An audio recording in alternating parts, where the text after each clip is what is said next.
I'm reading First Corinthians at the moment and contemplating on Paul's admonitions and recommendations, one of which has been quoted to me on occasions, is flee fornication. I think that appears in about chapter 8. Flee fornication. And I think that is, generally speaking, a wise course of action. But you do have to remember, that we are men living in an absolute desert of human comfort and human contact. And so I'll just put my hand up first, because I found that having an attractive woman visiting my house regularly and inviting me out and just being around me led to ambitions that Paul's words condemn.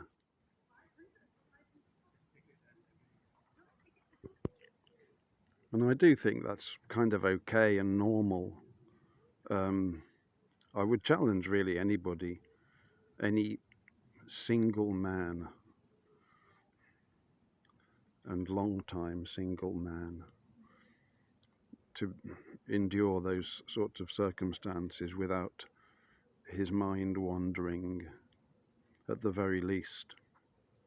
And then what do you do? Because then you have the option, I suppose, of suppressing. You say it's wrong, it's not biblical. And so you, what do they call it?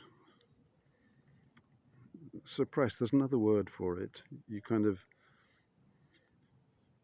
push it away from your mind, and then it begins to act on the unconscious. That would be the psychological understanding, but it's quite normal that such would occur when you try not to think about something actively.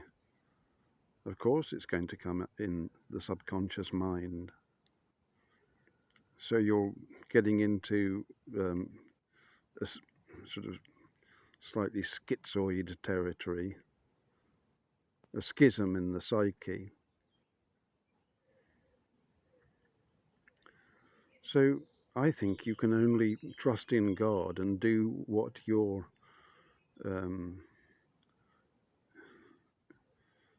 do as you please, really. Do as you may. I think as a saved man, my hand would be shortened to doing certain things, but I don't really know. I can't totally guarantee it.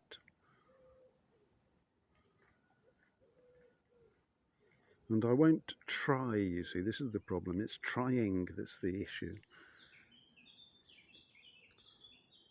Because I know that I'm saved by grace, and my puny efforts really are not required, but I trust in God that He will lead me into any situation and hold me harmless from it and use it to teach me. I mean, you can say that you will err from the path and then you will undergo correction at the hand of God. But when that happens, I think that's a tremendous learning opportunity. Truth is being revealed to you, and God is speaking to you. And you've brought an offering before the altar, which, according to Psalm 51, is acceptable to God, because you bring a broken spirit and a contrite heart. Once you have fuller understanding of your actions, if your actions have been ungodly. But the odd thing about ungodly actions, something that always strikes me, is that the worst ones that we engage in generally escape our attention. We are brass-necked. No, we are brass-headed and with neck as an iron sinew. Our forehead is brass or whatever, and I think that's visible in the story of David, who apparently had just completely glossed the murder of his closest ally and most faithful servant and the defilement of his wife. Both actions which really attracted the death penalty under the law. And yet David was oblivious until the Lord opened his eyes. And I think sometimes it's been true of me, certainly. And I suppose it's true of others as well. They slip by certain things. Maybe we slip them by. I don't know. But the effort to try to be good is just futile. You can't be good, and the Bible makes it clear. So I don't see the point in trying. And also I don't know what it means to be good, because it depends on the circumstances. But Paul certainly, his admonishment is not to be taken lightly. I mean, he says flee fornication. I don't think fornication is a good idea at all. But we can fool ourselves a little bit. The intention in our heart would be to be wedded, perhaps. But that would take a certain caution in approaching things. And I mean, maybe many people would use that caution. I think really you just have to be careful, because the flesh can be very persuasive. And again, you don't want to spend your life resisting and resisting. So you're not a monk.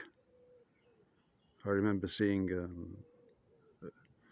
a scene of an Italian priest who was engaged in some acts of wickedness with other men, and he was shown on it was just a TV series. He was shown whipping himself, kneeling at the bare back and whipping himself with a scourge that he had.